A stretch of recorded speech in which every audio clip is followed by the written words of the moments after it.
হেঁপা মোৰ আত্মজীৱনী এজন গাঁৱৰ সৰু ল'ৰাৰ কাহিনী, যিয়ে সপোন দেখিছিল কম্পিউটাৰ তথ্য প্ৰযুক্তিৰ জৰিয়তে জীৱন গঢ়াৰ। সেই সপোনে লৈ গৈছিল সুদূৰ আমেৰিকালৈ। আমেৰিকাত পেছাগত অভিজ্ঞতাৰ লগতে নেতৃত্ব বিষয়ক অভিজ্ঞতা, সামাজিক অভিজ্ঞতা আহৰণ কৰাৰ পিছত এটা জীৱনৰ গভীৰ উপলব্ধি হ'ল যে সাফল্য কি, সাফল্য ক'ত শেষ হয়।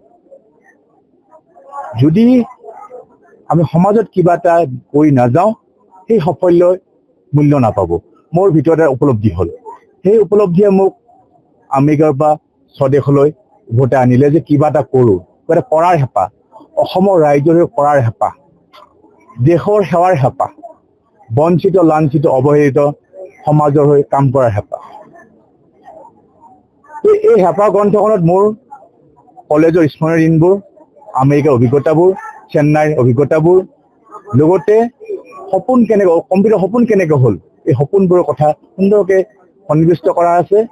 এই গ্ৰন্থখনে নৱপ্ৰজন্মক, ছাত্ৰ ছাত্ৰীসকলক উদ্বুদ্ধ কৰিব সপোন দেখিবলৈ,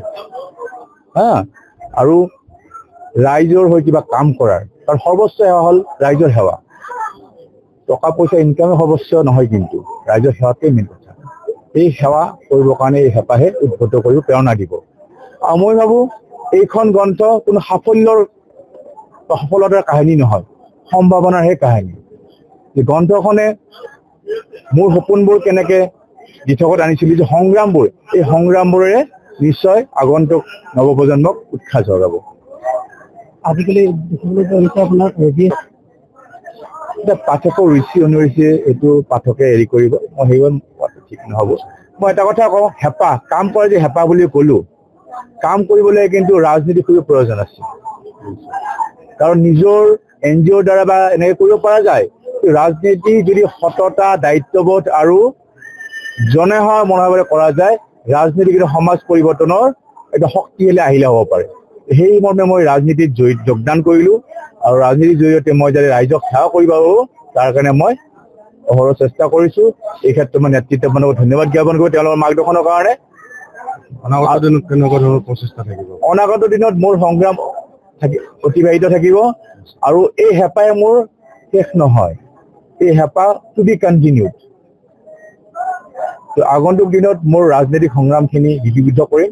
এনেকৈ যে মোৰ যিখিনি বাল্যকালৰ পৰা আমেৰিকাৰ পৰা প্ৰত্যাৱৰ্তন, যে আৱেগিক যাত্ৰা, ইয়ালৈকে এই কথাখিনি মই সংগ্ৰামবোৰ, স্মৰণীয় দিনবোৰ মই লিপিবদ্ধ কৰিলোঁ। আগন্তুক দিনত আকৌ মোৰ নেক্সট পেজত দ্বিতীয় খণ্ড আহিব, টু বি কণ্টিনিউড। সমূহে যেতিয়া আল্টিমেটলি এই নেতৃত্ব শীৰ্ষক তেখেতৰ প্ৰথমখন গ্ৰন্থ ছপা হৈছিল, মই আচলতে খুব উৎফুল্লিত হৈছোঁ।